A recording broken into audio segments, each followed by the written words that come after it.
Welcome back to our channel this side Siddhi. And जैसे कि आप सभी जानते हैं कि आप लोगों का यूजीसी नेट हिस्ट्री का एग्जाम एक दिन बाद यानी 5 जनवरी को ही है, तो हमारे पास बहुत कम टाइम है। तो यहाँ पर मैंने आपके लिए कुछ जो टॉपिक्स है, टॉप 10 टॉपिक्स को एनालाइज किया है, जो हमारे लास्ट 2 से 3 प्रीवियस क्वेश्चन पेपर में एनालाइज किया है। सबसे ज़्यादा क्वेश्चंस कहाँ से पूछे जाते हैं, जो कि आपको स्क्रीन पर नजर आ रहा है। तो आपको अब जो हमारे पास टाइम बचा, या जितने भी एस्पिरेंट्स जनवरी के अलावा जून 2026 में भी एग्जाम की प्रिपरेशन कर रहे हैं, आपको भी इन्हीं टॉपिक पे सबसे ज्यादा काम करना है। यहाँ पर मैं आपको बता दूं कि अभी तक जो भी मैंने लास्ट 2 से 3 पीवाईक्यू को एनालाइज किया, उसमें एक तो इंस्क्रिप्शन के टॉपिक्स आपको डेफिनेटली करने हैं। आपको यहाँ से 4 क्वेश्चन, लास्ट के जो 2 से 3 क्वेश्चन पेपर जो मैंने एनालाइज किया ना, उसमें 4 to 5 क्वेश्चन इंस्क्रिप्शन से मिलेगा। पॉलिटिकल जो आपका राजनीतिक वाला जो पार्ट है, एंशियंट मेडिवल और मॉडर्न को मिला करके जब मैंने एनालाइज किया, 27 क्वेश्चन आपके पॉलिटिकल से बेस्ड हमें देखने को मिले।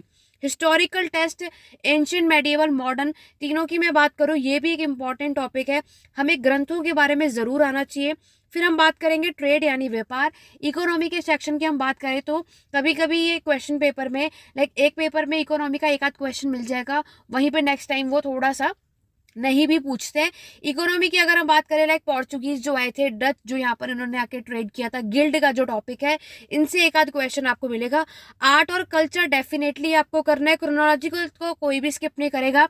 अगर आपने पीवाईक्यू एनालाइज किया है तो आपने देखा होगा कि यहाँ पर एंशियंट और मॉडर्न हिस्ट्री का क्रोनोलॉजिकल डेफिनेटली आपको इस बार भी मिलेगा। इस बात की पूरी श्योरिटी है। कमेंट करके जरूर बताना जब आप सभी जनवरी का एग्जाम दे के आएंगे ना, कमेंट जरूर करना कि कितने क्वेश्चन आपको इन्हीं टॉपिक से मिले। ठीक है, जितने भी रिफॉर्मेशन, जितने भी ट्रीटीज, संधियां साइन हुई, जितने भी बैटल्स हैं, यहाँ से क्रोनोलॉजिकल बेस आपको क्वेश्चन जरूर मिलते हैं। ब्रिटिश के सारे रेगुलेशन एक्ट को अच्छे तरीके से पढ़ के जाना, चाहे चार्टर एक्ट हो, गवर्नमेंट ऑफ इंडियन एक्ट हो, इंडियन पैनल एक्ट हो, गवर्नर जर्नल्स हो, ये टॉपिक्स आपको अच्छे से करना है।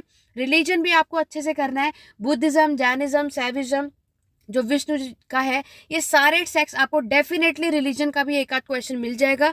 फिर आपका हिस्टोरियोग्राफी, इतिहास लेखन है, जिसमें उनके सारे काम, subaltern studies, anal school, Cambridge school, ये कुछ टॉपिक्स को आपको कवर अप करना है।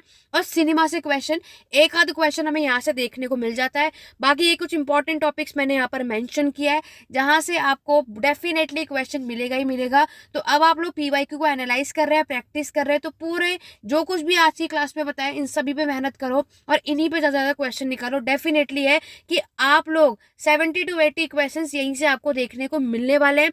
जनवरी 2026 के बाद जो जून में एग्जाम होगा, उसके लिए पेड क्लासेस अवेलेबल है। 8882196980 पे व्हाट्सअप करके आप बाकी की डिटेल इन्फॉर्मेशन ले सकते हैं। आज की क्लास कैसी लगी, कितनी हेल्पफुल रही, कमेंट करके जरूर बताना। Thank you for watching.